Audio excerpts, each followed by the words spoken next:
James and I left Portland, headed south toward Crater Lake, made a short stop over in McMinnville at the Evergreen Aviation and Space Museum. They have lots of planes and helicopters there, everything from the enormous Spruce Goose to the tiny microjet.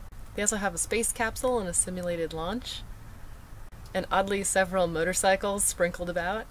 I found an adventure bike in the parking lot with an impressive list of countries visited on the sides of it. It's a little bummed that I didn't get to meet the guy riding it though. We continued south, heading toward Crater Lake, up some mountains, when all of a sudden my engine started to sound weird, like I could hear the piston moving up and down. I turned into a pull-off and the engine died, slowly sputtered out like it was running out of gas. When I tried to restart it, it was making a terrible sound. Since we had just passed through a construction zone in this large tunnel that they were shutting down that night, we had to camp over on the other side of the tunnel. We were stuck there until they reopened it in the morning. I had to coast down the mountains in the morning through the construction zone and then have James tow me up through the uphill sections so that we could get to a town where I could hang out.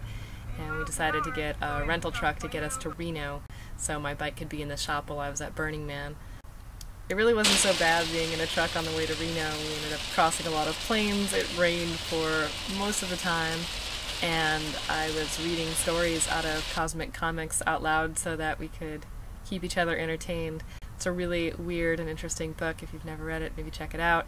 If you like surrealist writing, it's kind of about these beings or entities or existences from the beginning of the Earths and like sort of experiencing the creation of the universe.